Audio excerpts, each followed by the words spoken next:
Assalamualaikum warahmatullahi wabarakatuh. Berjumpa lagi dengan saya Cah Entiso. Halo Sobat Entiso.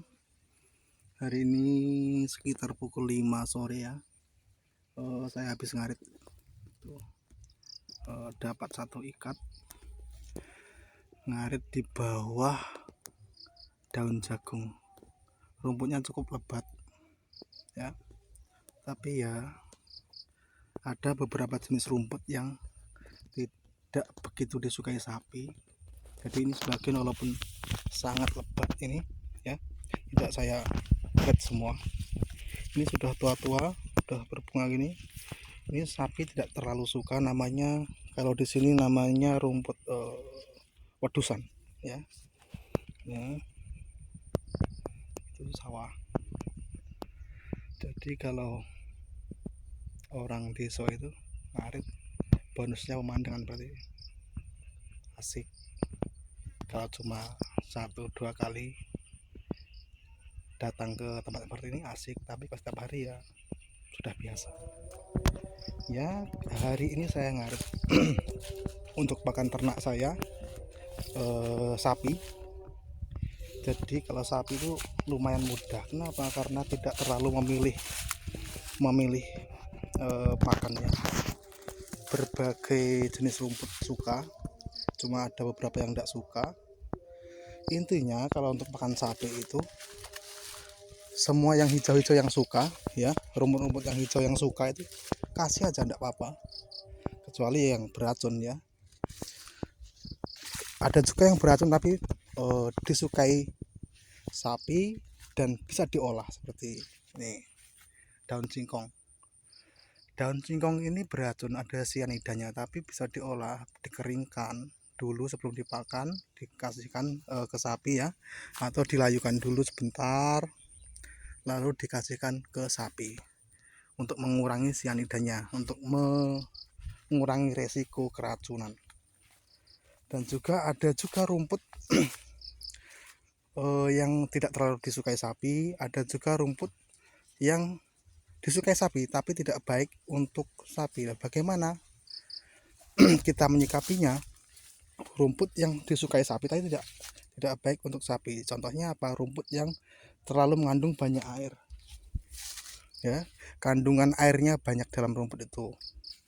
Misalkan mana ya? Saya carikan dulu. Nih,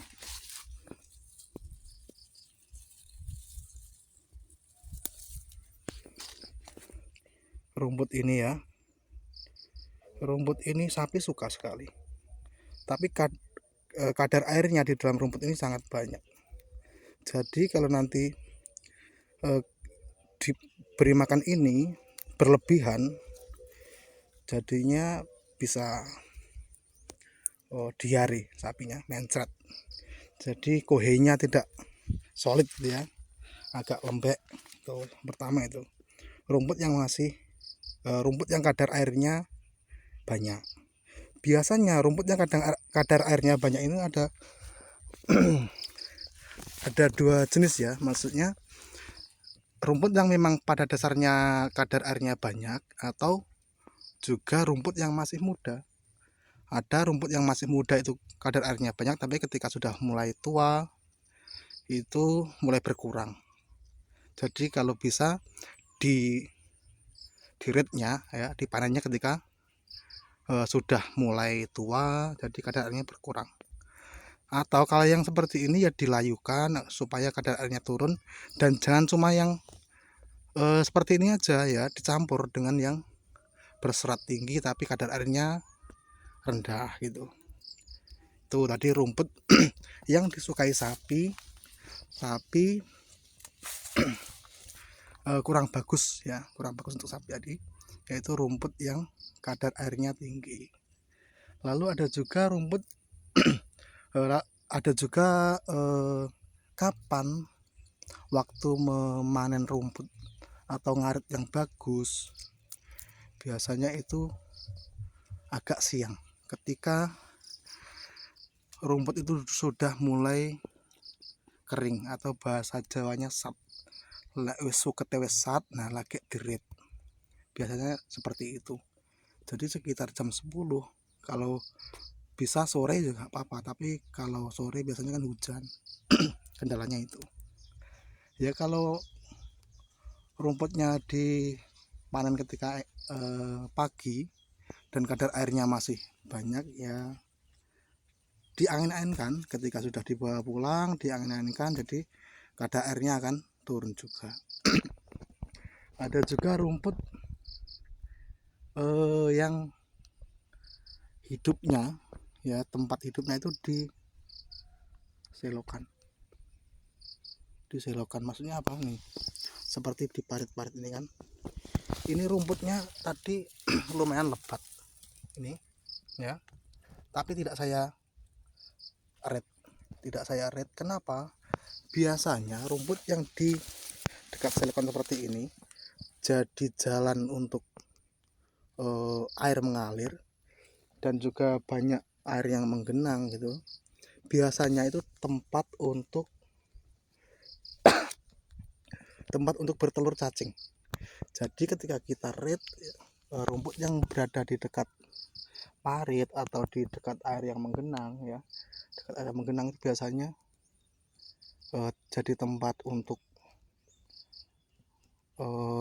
menaruh telur cacing atau larvanya di situ biasanya. Makanya ketika kita red rumput yang ada di air atau di lingkungan lembab tadi, maka larva atau telurnya bisa dibawa pulang dan dimakan ternak, dan juga tidak bagus untuk ternak kita.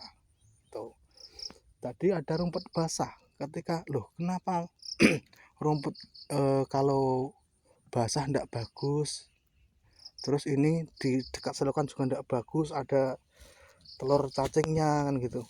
Kalau rumput yang basah ketika pagi hari masih berembun itu biasanya, misalkan dikasihkan domba aja, yang sering itu kan domba kendala itu yang sangat rawan, itu bisa kembung. Tidak selalu pasti mati, tapi kemungkinan besar biasanya ya 50-50 bisa mati, walaupun tidak langsung gitu ya. Biasanya ya beberapa hari sakit terus mati, itu biasa kalau kita kasih rumput yang masih basah itu. Jadi tadi ada rumput yang tidak bagus karena kandungan airnya banyak, maksudnya kandungan air dalam rumputnya.